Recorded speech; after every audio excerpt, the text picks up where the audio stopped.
Hey everybody, welcome to episode 5 of the WPL D12 drift build. Today we're going to be taking the chassis back to basically the chassis. So we're going to be removing the ESC, the motor.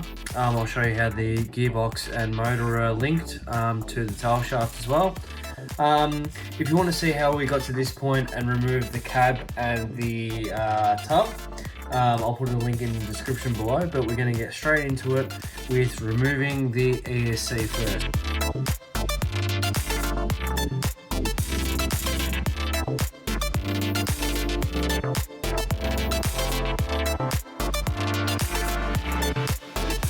So basically grab your Phillips head screwdriver and undo this screw here. First up, put that aside. Righto. So that's only got one screw attached to it. So you want to make sure that you either take a picture or take a video like I have of where all these plugs go. But basically you'll be unplugging all these leads from the ESC/receiver. So we'll go ahead. So firstly this one, this black one here, I'll just put it down, is the servo.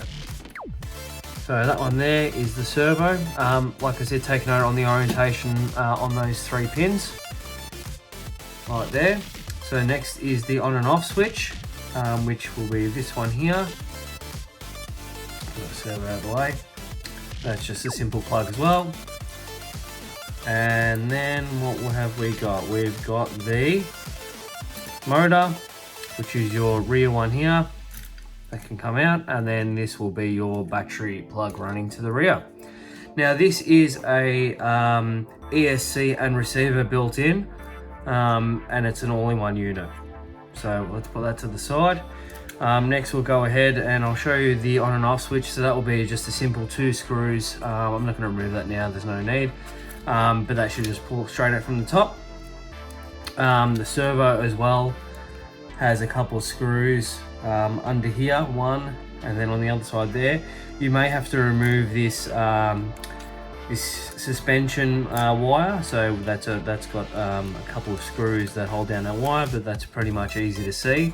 And then we've got the motor. Now I'll show you how to remove the motor. So these 2 screws here will come out first. So the motor is connected to the gearbox internally, so the motor and gearbox come out at the same time. So now that these 2 are loosened, we can undo these ones. Now the tail shaft is a slide fit, so your motor, this section here, and half of your tail shaft will come off all at the same time. So now that I've undone these 2 screws,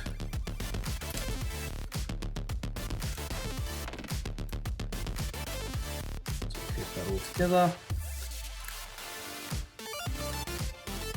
And then this will just pull straight up. So as you can see, the little cap came flying off there from the tail shaft cover, but that is your gearbox. You can see the little gears in there, and motor, all in one unit.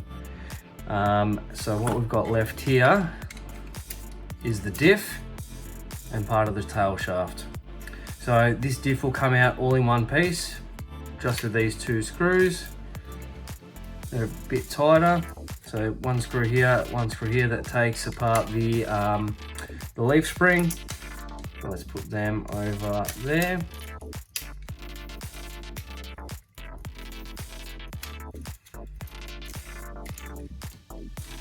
Right, then this just rolls back and around, and there is your whole rear assembly out. There's your motor and gearbox. Now just heading back to the tail shaft, that's your turning shaft there. There's just one screw that holds the tail shaft onto the shaft coming out of the gearbox. So we'll leave that there. It's going to be a future episode where I take the gearbox off the motor, and then I'll show you I do have a gearbox upgrade kit with metal gears, as well as a new motor. So essentially I won't be using any of that, but I'll still show you how that all comes apart.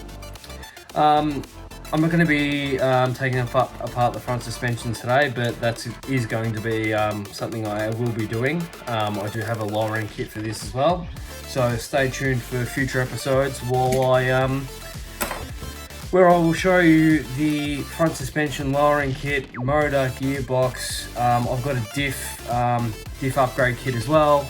So stay tuned and I will show you all that in due course. Thanks a lot, guys, and hopefully that's helped you either removing the diff, removing the ESC, and removing the motor, and all of it with just your simple Phillips head screwdriver. Alright, well, like I said, stay tuned for future episodes and we'll show you how to strip this down further and start putting on the new pieces. Thanks a lot, guys. Have a good one.